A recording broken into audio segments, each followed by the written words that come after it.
اعوذ باللہ من الشیطان الرجیم پناہ مانگتا ہوں میں اللہ کی شیطان مردود سے۔ بسم اللہ الرحمن الرحیم شروع اللہ کا نام لے کر جو بڑا مہربان نہایت رحم والا ہے۔ الف لام را، یہ کتاب روشن کی آیتیں ہیں۔ ہم نے اس قرآن کو عربی میں نازل کیا ہے تاکہ تم لوگ سمجھ سکو۔ اے پیغمبر، ہم اس قرآن کے ذریعے سے جو ہم نے تمہاری طرف بھیجا ہے تمہیں ایک نہایت اچھا قصہ سناتے ہیں، اور تم اس سے پہلے بے خبر تھے۔ جب یوسف نے اپنے والد سے کہا کہ ابا، میں نے خواب میں 11 ستاروں اور سورج اور چاند کو دیکھا ہے، دیکھتا کیا ہوں کہ وہ مجھے سجدہ کر رہی ہیں۔ انہوں نے کہا کہ بیٹا، اپنے خواب کا ذکر اپنے بھائیوں سے نہ کرنا، نہیں تو وہ تمہارے حق میں کوئی چال چلیں گے۔ کچھ شک نہیں کہ شیطان انسان کا کھلا دشمن ہے، اور اسی طرح اللہ تمہیں برگزیدہ و ممتاز کرے گا اور خواب کی باتوں کی تعبیر کا علم سکھائے گا۔ اور جس طرح اس نے اپنی نعمت پہلے تمہارے دادا پر دادا ابراہیم اور اسحاق پر پوری کی تھی، اسی طرح تم پر اور اولاد یعقوب پر پوری کرے گا۔ بے شک تمہارا پروردگار سب کچھ جاننے والا ہے، حکمت والا ہے۔ ہاں، یوسف اور ان کے بھائیوں کے قصے میں پوچھنے والوں کے لیے بہت سی نشانیاں ہیں۔ جب انہوں نے آپس میں تذکرہ کیا کہ یوسف اور اس کا بھائی ابا کو ہم سے زیادہ پیارے ہیں، حالانکہ ہم جماعت کی جماعت ہیں، کچھ شک نہیں کہ ابا کھلی غلطی پر ہیں۔ یوسف کو یا تو جان سے مار ڈالو یا کسی ملک میں پھینک آؤ، پھر ابا کی توجہ صرف تمہاری طرف ہو جائے گی، اور اس کے بعد تم نیک لوگوں میں ہو جاؤ گے۔ ان میں سے ایک کہنے والے نے کہا کہ یوسف کو جان سے نہ مارو، کسی اندھے کنویں میں ڈال دو کہ کوئی راہگیر اسے نکال کر کسی دوسرے ملک میں لے جائے گا۔ اگر تم کو کرنا ہی ہے تو یوں کرو۔ یہ مشورہ کر کے وہ اپنے والد سے کہنے لگے کہ ابا جان، کیا سبب ہے کہ آپ یوسف کے بارے میں ہمارا اعتبار نہیں کرتے؟ حالانکہ ہم اس کے خیر خواہ ہیں۔ کل اسے ہمارے ساتھ بھیج دیجئے کہ خوب میوے کھائے اور کھیلے کودے، ہم اس کے نگہبان ہیں۔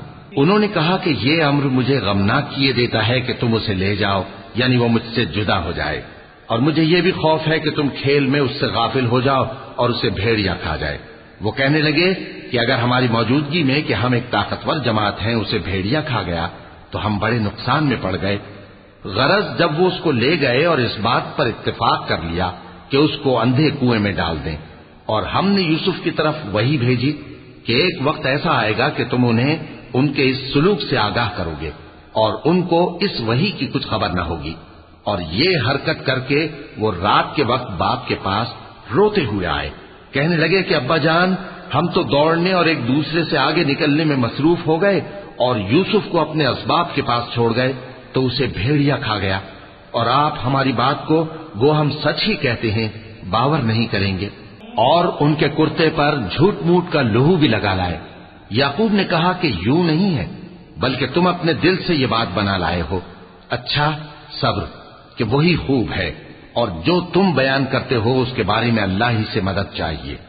اور اب اللہ کی شان دیکھو کہ اس کنویں کے قریب ایک قافلہ آوارد ہوا اور انہوں نے پانی کے لیے اپنا سقا بھیجا، تو اس نے کنویں میں ڈول لٹکایا، یوسف اس سے لٹک گئے۔ وہ بولا، زہے قسمت، یہ تو ایک لڑکا ہے، اور اس کو قیمتی سرمایہ سمجھ کر چھپا لیا۔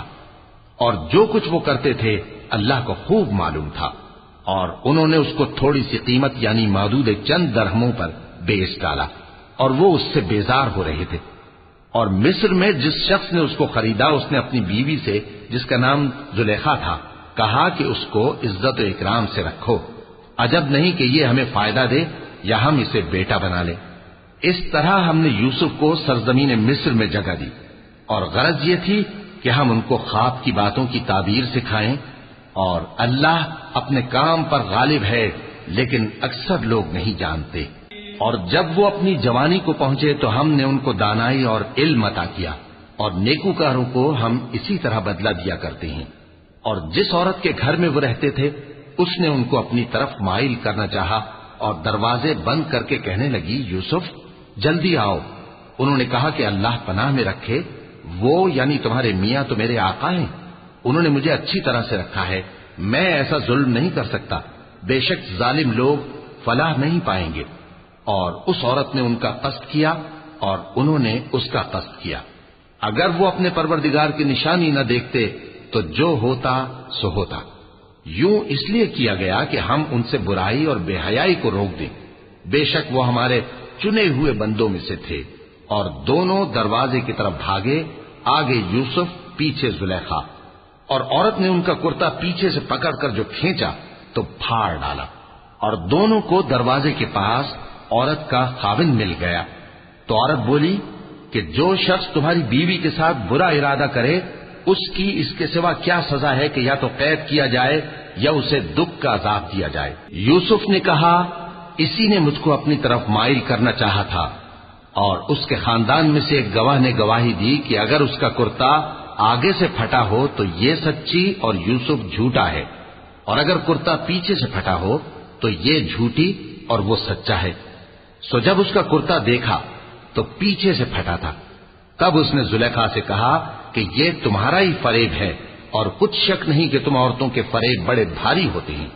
یوسف اس بات کا خیال نہ کر، اور زلیخا تو اپنے گناہ کی بخشش مانگ، بے شک خطا تیری ہی ہے۔ اور شہر میں عورتیں گفتگویں کرنے لگیں کہ عزیز کی بیوی اپنے غلام کو اپنی طرف مائل کرنا چاہتی ہے اور اس کی محبت اس کے دل میں گھر کر گئی ہے، ہم دیکھتی ہیں کہ وہ کھلی گمراہی میں ہے۔ پھر جب زلیخا نے ان عورتوں کی گفتگو جو حقیقت میں دیدار یوسف کے لیے ایک چال تھی سنی، تو ان کے پاس دعوت کا پیغام بھیجا اور ان کے لیے ایک محفل مرتب کی، اور پھل تراشنے کے لیے ہر ایک کو ایک ایک چھری دی، اور یوسف سے کہا کہ ان کے سامنے آؤ۔ جب عورتوں نے ان کو دیکھا تو ان کا روب حسن ان پر ایسا چھا گیا کہ پھل تراشتے تراشتے اپنے ہاتھ کاٹ لیے، اور بے ساختہ بول اٹھی کہ اللہ پاک ہے، یہ آدمی نہیں، یہ تو کوئی بزرگ فرشتہ ہے۔ زلیخا نے کہا تو یہ وہی ہے جس کے بارے میں تم مجھے تانے دیتی تھیں، اور بے شک میں نے اس کو اپنی طرف مائل کرنا چاہا مگر یہ بچا رہا، اور اگر یہ وہ کام نہ کرے گا جو میں اسے کہتی ہوں تو قید کر دیا جائے گا اور ذلیل ہوگا۔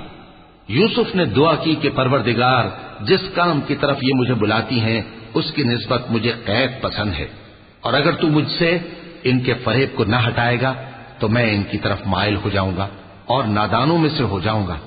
پس ان کے رب نے ان کی دعا قبول کر لی اور ان سے عورتوں کا داؤں ٹال دیا، بے شک وہی تو سننے والا ہے، جاننے والا ہے۔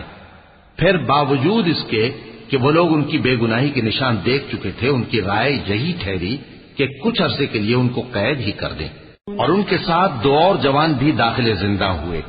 ایک نے ان میں سے کہا کہ میں نے خواب دیکھا ہے، دیکھتا کیا ہوں کہ شراب کے لیے انگور نچوڑ رہا ہوں۔ دوسرے نے کہا کہ میں نے بھی خواب دیکھا ہے، میں یہ دیکھتا ہوں کہ اپنے سر پر روٹیاں اٹھائے ہوئے ہوں اور پرندے ان میں سے کھا رہے ہیں، تو ہمیں ان کی تعبیر بتا دیجئے کہ ہم تمہیں نیکوکار دیکھتے ہیں۔ یوسف نے کہا کہ جو کھانا تم کو ملنے والا ہے وہ آنے نہیں پائے گا کہ میں اس سے پہلے تم کو اس کی تعبیر بتا دوں گا۔ یہ ان باتوں میں سے ہے جو میرے پروردگار نے مجھے سکھائی ہیں۔ جو لوگ اللہ پر ایمان نہیں لاتے اور آخرت کا انکار کرتے ہیں، میں نے ان کا مذہب چھوڑ دیا ہے، اور میں اپنے باپ دادا ابراہیم اور اسحاق اور یعقوب کے مذہب پر چلتا ہوں۔ ہمیں شایع نہیں ہے کہ کسی چیز کو اللہ کے ساتھ شریک بنائیں، یہ اللہ کا فضل ہے ہم پر بھی اور لوگوں پر بھی، لیکن اکثر لوگ شکر نہیں کرتے۔ اے میرے قید خانے کے رفیقو، بھلا کئی جدا جدا آقا اچھے یا اللہ جو اکیلا ہے سب پر غالب ہے؟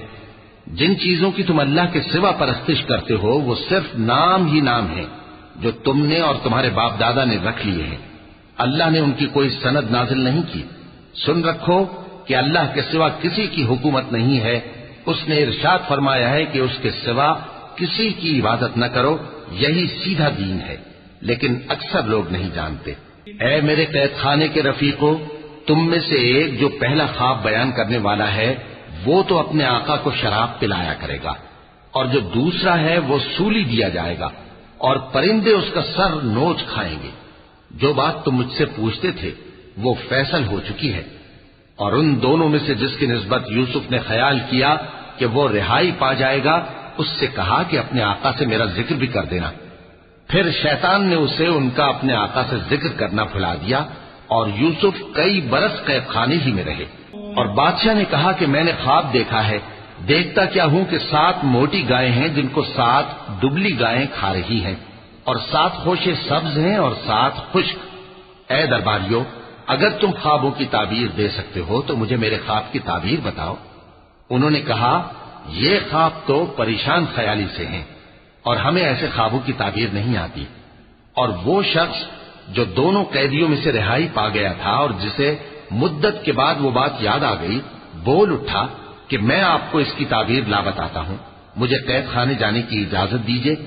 غرض وہ یوسف کے پاس آیا اور کہنے لگا، یوسف، اے بڑے سچے یوسف، ہمیں اس خواب کی تعبیر بتائیے کہ 7 موٹی گایوں کو 7 دبلی گائیں کھا رہی ہیں، اور 7 خوشے سبز ہیں اور 7 سوکھے، تاکہ میں لوگوں کے پاس واپس جا کر تعبیر بتاؤں۔ عجب نہیں کہ وہ تمہاری قدر جانے۔ انہوں نے کہا کہ تم لوگ 7 سال متواتر کھیتی کرتے رہو گے، تو جو غلہ کاٹو تو تھوڑے سے غلے کے سوا جو کھانے میں آئے باقی کو خوشوں میں ہی رہنے دینا۔ پھر اس کے بعد خشک سالی کے 7 سخت سال آئیں گے کہ جو غلہ تم نے جمع کر رکھا ہوگا وہ سب کو کھا جائیں گے، صرف وہی تھوڑا سا رہ جائے گا جو تم احتیاط سے رکھ چھوڑو گے۔ پھر اس کے بعد ایک ایسا سال آئے گا کہ خوب مے برسے گا اور لوگ اس میں رس نچوڑیں گے۔ اور یہ تعبیر سن کر بادشاہ نے حکم دیا کہ یوسف کو میرے پاس لے آؤ۔ سو جب قاصد ان کے پاس گیا تو انہوں نے کہا کہ اپنے آقا کے پاس واپس جاؤ اور اس سے پوچھو کہ ان عورتوں کا کیا حال ہے جنہوں نے اپنے ہاتھ کاٹ لیے تھے، بے شک میرا پروردگار ان کے فریب سے خوب واقف ہے۔ بادشاہ نے عورتوں سے پوچھا کہ تمہارا کیا قصہ تھا جب تم نے یوسف کو اپنی طرف مائل کرنا چاہا؟ سب بول اٹھی کہ اللہ پاک ہے، ہم نے اس میں کوئی برائی معلوم نہیں کی۔ عزیز کی بیوی نے کہا، اب سچی بات تو ظاہر ہو ہی گئی ہے، اصل یہ ہے کہ میں نے اس کو اپنی طرف مائل کرنا چاہا تھا اور وہ بے شک سچا ہے۔ یوسف نے کہا کہ میں نے یہ بات اس لیے پوچھی ہے کہ عزیز کو یقین ہو جائے کہ میں نے اس کی پیٹھ پیچھے اس کی امانت میں خیانت نہیں کی، اور اللہ خیانت کرنے والوں کی چال کو چلنے نہیں دیتا۔ اور میں اپنے آپ کو پاک صاف نہیں کہتا، کیونکہ نفس امارہ انسان کو برائی ہی سکھاتا رہتا ہے، مگر یہ کہ میرا پروردگار رحم فرمائے، بے شک میرا پروردگار بخشنے والا ہے، مہربان ہے۔ اور بادشاہ نے حکم دیا کہ اسے میرے پاس لاؤ، میں اسے اپنا مصاحب خاص بناؤں گا۔ پھر جب ان سے گفتگو کی تو کہا کہ آج سے تم ہمارے ہاں صاحب منزلت ہو اور صاحب اعتبار ہو۔ یوسف نے کہا، مجھے زرعی پیداوار پر مقرر کر دیجئے، کیونکہ میں حفاظت بھی کر سکتا ہوں اور اس کام سے واقف بھی ہوں۔ اس طرح ہم نے یوسف کو ملک مصر میں جگہ دی اور وہ اس ملک میں جہاں چاہتے تھے رہتے تھے۔ ہم اپنی رحمت جس پر چاہتے ہیں کرتے ہیں اور نیکوکاروں کے اجر کو ضائع نہیں کرتے، اور جو لوگ ایمان لائے اور ڈرتے رہے ان کے لیے آخرت کا اجر بہت بہتر ہے۔ اور یوسف کے بھائی کنعان سے مصر میں غلہ خریدنے کے لیے آئے تو یوسف کے پاس گئے، تو یوسف نے ان کو پہچان لیا اور وہ ان کو نہ پہچان سکے۔ اور جب یوسف نے ان کے لیے ان کا سامان تیار کر دیا تو کہا کہ پھر آنا تو جو باپ کی طرف سے تمہارا ایک اور بھائی ہے اسے بھی میرے پاس لیتے آنا۔ کیا تم نہیں دیکھتے کہ میں ناپ بھی پوری دیتا ہوں اور مہمانداری بھی خوب کرتا ہوں؟ اب اگر تم اسے میرے پاس نہ لاؤ گے تو نہ تمہیں میرے ہاں سے غلہ ملے گا اور نہ تم میرے پاس ہی آ سکو گے۔ انہوں نے کہا کہ ہم اس کے بارے میں اس کے والد کو پھسلائیں گے اور ہم یہ کام کر کے رہیں گے۔ اور یوسف نے اپنے خدام سے کہا کہ ان کا سرمایہ یعنی غلے کی قیمت ان کے سامان میں رکھ دو۔ عجب نہیں کہ جب یہ اپنے اہل و عیال میں جائیں تو اسے پہچان لیں، اور عجب نہیں کہ یہ پھر یہاں آئے۔ بس جب وہ اپنے والد کے پاس واپس گئے تو کہنے لگے کہ ابا، ہمارے لیے غلے کی بندش کر دی گئی ہے، تو ہمارے ساتھ ہمارے بھائی کو بھیج دیجئے تاکہ ہم پھر غلہ لائیں اور ہم اس کے نگہبان ہیں۔ یعقوب نے کہا کہ میں اس کے بارے میں تمہارا اعتبار نہیں کرتا، مگر ویسا ہی جیسا پہلے اس کے بھائی کے بارے میں کیا تھا، سو اللہ ہی بہتر نگہبان ہے اور وہ سب سے زیادہ رحم کرنے والا ہے۔ اور جب انہوں نے اپنا اسباب کھولا تو دیکھا کہ ان کا سرمایہ واپس کر دیا گیا ہے۔ کہنے لگے، ابا ہمیں اور کیا چاہیے؟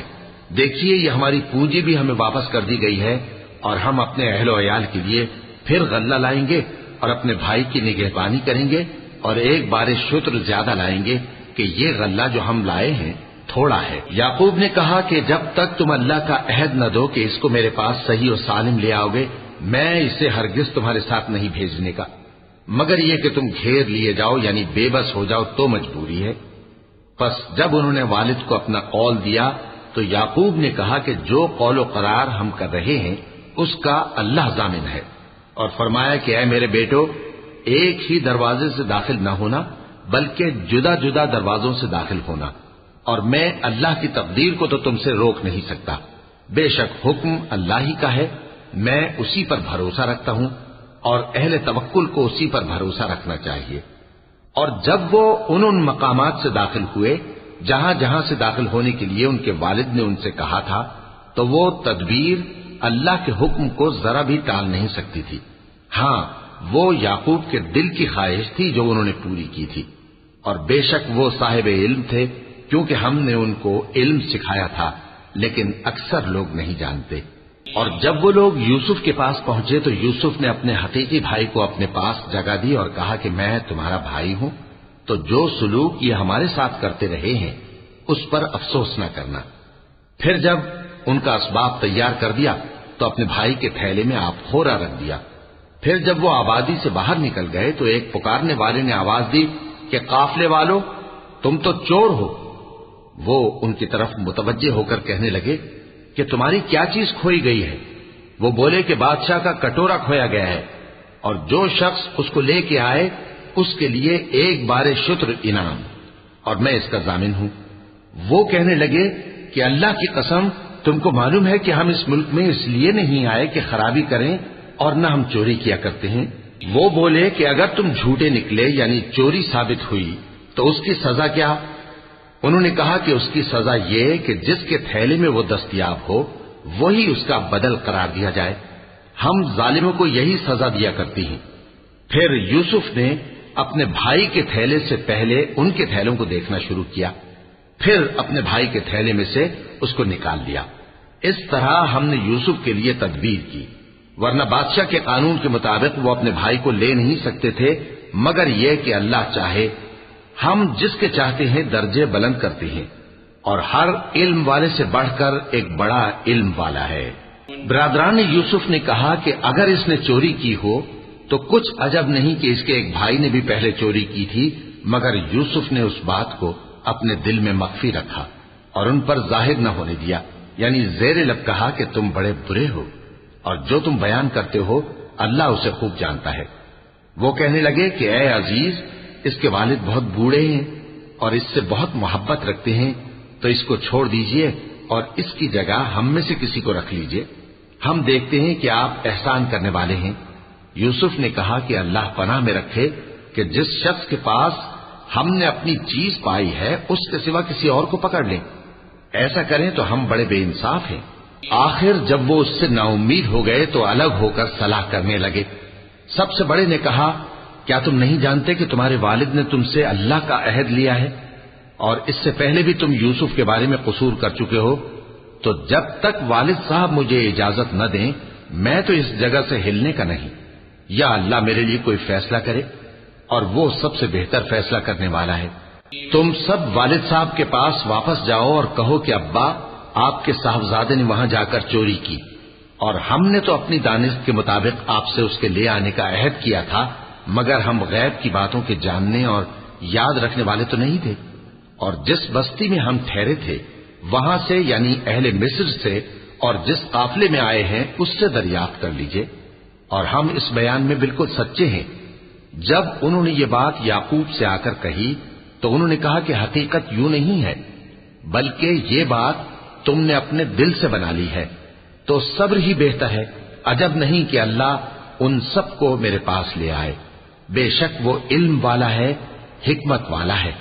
اور ان کے پاس سے چلے گئے اور کہنے لگے کہ ہائے افسوس یوسف پر، ہائے افسوس، اور رنج و الم میں ان کی آنکھیں سفید ہو گئیں اور ان کا دل غم سے بھر رہا تھا۔ بیٹے کہنے لگے کہ واللہ آپ تو یوسف کو اسی طرح یاد ہی کرتے رہیں گے یہاں تک کہ آپ گھل جائیں گے یا جان ہی دے دیں گے۔ انہوں نے کہا کہ میں تو اپنے غم و اندوہ کا اظہار اللہ سے کرتا ہوں، اور اللہ کی طرف سے وہ باتیں جانتا ہوں جو تم نہیں جانتے۔ اے بیٹو، یوں کرو کہ ایک دفعہ پھر جاؤ اور یوسف اور اس کے بھائی کو تلاش کرو، اور اللہ کی رحمت سے نا امید نہ ہونا کہ اللہ کی رحمت سے تو کافر لوگ ہی نا امید ہوا کرتے ہیں۔ پھر جب وہ یوسف کے پاس گئے تو کہنے لگے کہ اے عزیز، ہمیں اور ہمارے اہل و عیال کو بڑی تکلیف ہو رہی ہے، اور ہم یہ تھوڑا سا سرمایہ لائے ہیں، آپ ہمیں اس کے عوض پورا غلہ دے دیجئے اور ہم پر خیرات کیجئے کہ اللہ خیرات کرنے والوں کو ثواب دیتا ہے۔ یوسف نے کہا، تمہیں معلوم ہے کہ جب تم نادانی میں پھنسے ہوئے تھے تو تم نے یوسف اور اس کے بھائی کے ساتھ کیا کیا تھا؟ وہ بولے، کیا واقعی تم ہی یوسف ہو؟ انہوں نے کہا، ہاں میں یوسف ہوں، اور بن یامین کی طرف اشارہ کر کے کہنے لگے، یہ میرا بھائی ہے، اللہ نے ہم پر بڑا احسان کیا ہے۔ جو شخص اللہ سے ڈرتا اور صبر کرتا ہے تو اللہ نیکوکاروں کا اجر ضائع نہیں کرتا۔ وہ بولے، اللہ کی قسم، اللہ نے تم کو ہم پر فضیلت بخشی ہے اور بے شک ہم خطا کار تھے۔ یوسف نے کہا کہ آج کے دن تم پر کوئی ملامت نہیں، اللہ تم کو معاف کرے اور وہ سب سے بڑھ کر رحم کرنے والا ہے۔ یہ میرا کرتا لے جاؤ، پھر اسے والد صاحب کے منہ پر ڈال دینا تو وہ بینا ہو جائیں گے، اور اپنے تمام اہل و عیال کو میرے پاس لے آؤ۔ اور جب قافلہ مصر سے روانہ ہوا تو ان کے والد کہنے لگے کہ اگر مجھ کو یہ نہ کہو کہ بوڑھا بہک گیا ہے تو مجھے تو یوسف کی بو آ رہی ہے۔ وہ بولے کہ واللہ آپ اسی قدیم غلطی میں مبتلا ہیں۔ مگر جب خوشخبری دینے والا آ پہنچا تو اس نے کرتا ان کے منہ پر ڈال دیا، سو وہ بینا ہو گئے اور بیٹوں سے کہنے لگے، کیا میں نے تم سے نہیں کہا تھا کہ میں اللہ کی طرف سے وہ باتیں جانتا ہوں جو تم نہیں جانتے؟ بیٹوں نے کہا کہ ابا، ہمارے لیے ہمارے گناہ کی مغفرت مانگیے، بے شک ہم خطا کار تھے۔ فرمایا، میں اپنے پروردگار سے تمہارے لیے بخشش مانگوں گا، بے شک وہ بخشنے والا ہے، مہربان ہے۔ پھر جب یہ سب لوگ یوسف کے پاس پہنچے تو انہوں نے اپنے والدین کو اپنے پاس جگہ دی اور کہا، مصر میں داخل ہو جائیے، اللہ نے چاہا تو امن و امان سے رہیے گا۔ اور اپنے والدین کو تخت پر بٹھایا اور سب ان کے آگے سجدے میں گر پڑے۔ اور اس وقت یوسف نے کہا، ابا جان، یہ میرے اس خواب کی تعبیر ہے جو میں نے پہلے بچپن میں دیکھا تھا۔ میرے پروردگار نے اسے سچ کر دیا اور اس نے مجھ پر بہت سے احسان کیے ہیں کہ مجھ کو قید خانے سے نکالا، اور اس کے بعد کہ شیطان نے مجھ میں اور میرے بھائیوں میں فساد ڈال دیا تھا، آپ کو گاؤں سے یہاں لایا۔ بے شک میرا پروردگار جو چاہتا ہے تدبیر سے کرتا ہے، وہ علم والا ہے، حکمت والا ہے۔ جب یہ سب باتیں ہو لیں تو یوسف نے اللہ سے دعا کی کہ اے میرے پروردگار، تو نے مجھ کو حکومت سے نوازا اور خوابوں کی تعبیر کا علم بخشا۔ اے آسمانوں اور زمین کے پیدا کرنے والے، تو ہی دنیا اور آخرت میں میرا کارساز ہے۔ تو مجھے دنیا سے اپنی اطاعت کی حالت میں اٹھائیو اور آخرت میں اپنے نیک بندوں میں داخل کیجو۔ اے پیغمبر، یہ اخبار غیب میں سے ہیں جو ہم تمہاری طرف بھیجتے ہیں۔ اور جب برادران یوسف نے اپنی بات پر اتفاق کیا تھا اور وہ فریب کر رہے تھے تو تم ان کے پاس تو نہ تھے، اور بہت سے آدمی گو تم کتنی خواہش کرو ایمان لانے والے نہیں ہیں، اور تم ان سے اس خیر خواہی کا کچھ صلہ بھی تو نہیں مانگتے۔ یہ قرآن اور کچھ نہیں، تمام جہانوں کے لیے نصیحت ہے، اور آسمان و زمین میں بہت سی نشانیاں ہیں جن پر سے یہ گزرتے ہیں اور ان کو نظر انداز کر دیتے ہیں، اور یہ اکثر اللہ پر ایمان نہیں رکھتے مگر اس کے ساتھ شرک بھی کرتے ہیں۔ تو کیا یہ اس بات سے بے خوف ہیں کہ ان پر اللہ کا عذاب نازل ہو کر ان کو ڈھانپ لے، یا ان پر ناگہاں قیامت آ جائے اور انہیں خبر بھی نہ ہو؟ کہہ دو میرا راستہ تو یہ ہے، میں اللہ کی طرف بلاتا ہوں سمجھ بوجھ کر، میں بھی لوگوں کو اللہ کی طرف بلاتا ہوں اور میرے پیرو بھی، اور اللہ پاک ہے اور میں شرک کرنے والوں میں سے نہیں ہوں۔ اور ہم نے تم سے پہلے بستیوں کے رہنے والوں میں سے مرد ہی بھیجے تھے جن کی طرف ہم وہی بھیجتے تھے۔ کیا ان لوگوں نے ملک میں سیر و سیاحت نہیں کی کہ دیکھ لیتے کہ جو لوگ ان سے پہلے تھے ان کا انجام کیا ہوا؟ اور متقیوں کے لیے آخرت کا گھر بہت اچھا ہے، کیا تم سمجھتے نہیں؟ یہاں تک کہ جب پیغمبر نا امید ہو گئے اور انہوں نے خیال کیا کہ اپنی نصرت کے بارے میں جو بات انہوں نے کہی تھی اس میں وہ سچے نہ نکلے، تو ان کے پاس ہماری مدد آ پہنچی، پھر جسے ہم نے چاہا بچا دیا، اور ہمارا عذاب اتر کر گناہگار لوگوں سے پھیرا نہیں کرتا۔ ان کے قصے میں عقل مندوں کے لیے عبرت ہے۔ یہ قرآن ایسی بات نہیں ہے جو اپنے دل سے بنائی گئی ہو، بلکہ جو کتابیں اس سے پہلے نازل ہوئی ہیں ان کی تصدیق کرنے والا ہے اور ہر چیز کی تفصیل کرنے والا، اور مومنوں کے لیے ہدایت اور رحمت ہے۔ وَلَقَ اللَّهُ